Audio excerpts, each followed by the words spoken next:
Hello students, Vande Matram. I want to point out couple of things first about backshifting tense. In some situation when we go from direct to indirect speech, we don't backshift the tense. For example, let's say imagine that at the workplace. Okay, I am at the workplace and I ask a colleague of mine, uh, Tanya, to help me with something. Okay, so Tanya is my colleague and I'm asking her to help me with something. Now, what's the answer of Tanya? See, Tanya says, I can't help you. Sorry, I have a lot of work to do. If I want to convey this message to someone else immediately, okay, you can see the reporting verb is says. When reporting verb is says, you can't change the quotation marks dialogue into backshift tenses. Okay, so if I want to convey this message to someone else immediately, then I might say Tanya says she can't help me because she has a lot of work to do. Notice that the reporting verb is in the present tense, says, and the other verb in the sentence also stay in the present, can't help and has. This is because I am reporting her words immediately. There's not much time delay. So, backshifting is not all that important. We also see the form in the news a lot when current events are being reported. Now, there are also second and third, both indirect speech sentence. Second, the retail chain has announced that it will open 2 more stores next month. Third, the police chief said that the investigation is still ongoing. Okay, so in sentence number 2, the reporting verb is has announced, a present perfect form, and in number 3, the reporting verb is said, past simple. Maybe the police chief said this in a recent interview, but in both sentences there are no backshifting of the tense in reported speech because the news is recent. Also, in the second sentence, we see the time expressions next month has not been changed to the next or the following month. That's because next month is still in the future for us when we report this. So, this is the first point, backshift, exception, recent conversation or news. So, when we talk about recent conversation or news, at that type of sentences, we are not backshifting the tense. Clear? Now, the next point is about the verb say versus tell. Okay, so the next point is about the verbs say and tell. You may have noticed in some of previous examples that tell is followed by a person like me, him, her, etc. I have a few sentences here from the last exercises. The first one says, the manager told me in the second she told the shop assistant. Okay, in second example, she told the shop assistant, and the third, the kid told his parents. So, in first sentence, the manager told me that Hema hadn't come to work the previous day. Second, she told the shop assistant that she would like to buy that necklace. And third, the kid told his parents that he had been watching TV and the power had gone out. So the first one says the manager told me in the second. Okay. She told me the soap assistant. In third, the kid told his parents. So in first example, you can see the reporting verb is here changed into told.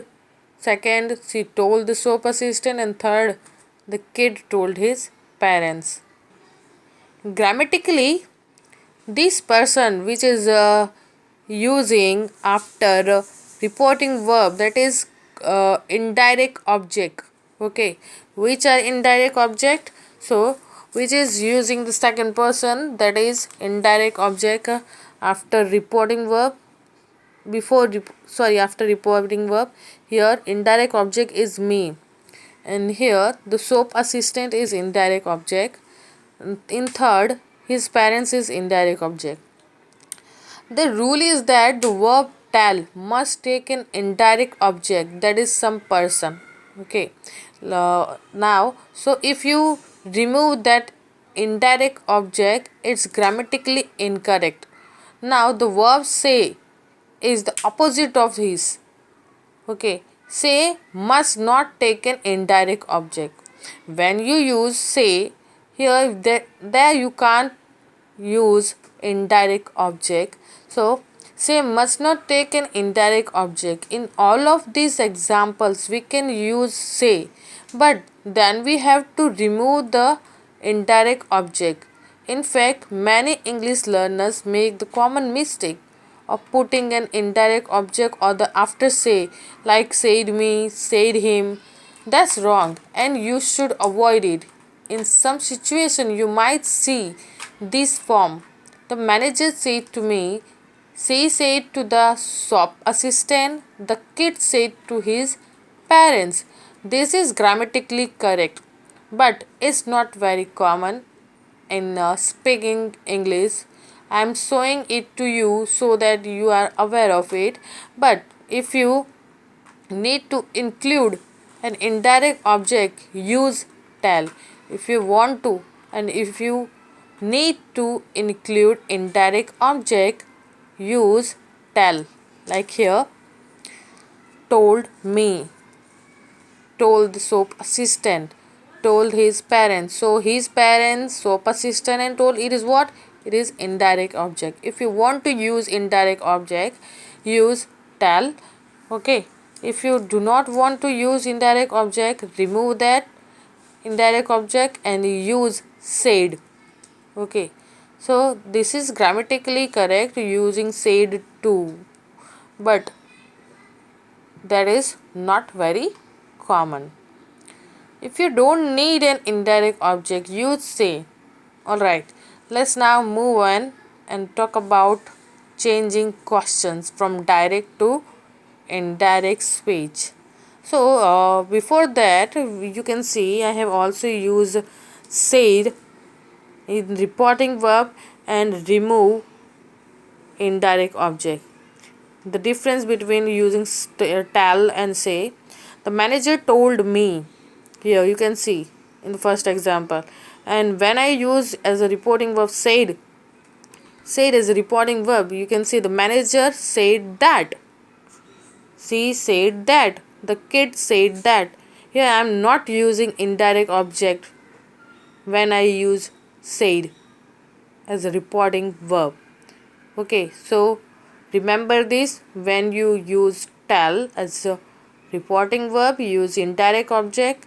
When you use say, do not put indirect object there. Now we are moving on reporting questions. How to report or indirect speech questions transmitted. So reporting questions. Here's an example. What do you want? She asked me. And that's the direct speech questions. Okay. Listen, it is WH questions. In indirect or reported speech, this becomes she asked me what I wanted. The first thing to notice here is that we have used the reporting verb ask and not say or tell. Second, just like in statements, we change the pronoun from you to I, and we have backshifted the tense. Want has become wanted in indirect speech. The sentence has no time or place expressions, but if there are any in a question, then we change those too. But there is another important change we have made here, the word order. When going from direct to indirect speech, we have kept the questions word what, but we have removed the auxiliary verb do. Then you becomes I and want becomes wanted. So what we have here is not a question form but a statement I wanted. This has the same word order as a past simple tense statement, and for that reason we don't put question mark at the end of a reported question. Notice there is only a period or full stop at the end. If you put a question mark after an indirect question, that's wrong. Okay, next example. He asked, where did Salman go yesterday? Let's convert this into indirect speech. We keep the question word, WH question word as connector. So, the asked where, when we change it into indirect speech, so he asked where. Okay, he asked where. Now the direct speech question is in the simple past tense. This needs to get back shifted to the past perfect, and we need to put it in statement form. So he asked where Salman had gone the day before, the previous day. Both are okay. I would like you to notice something, the verb ask. In the first example, we show she asked me, and in this example, just he asked with no object.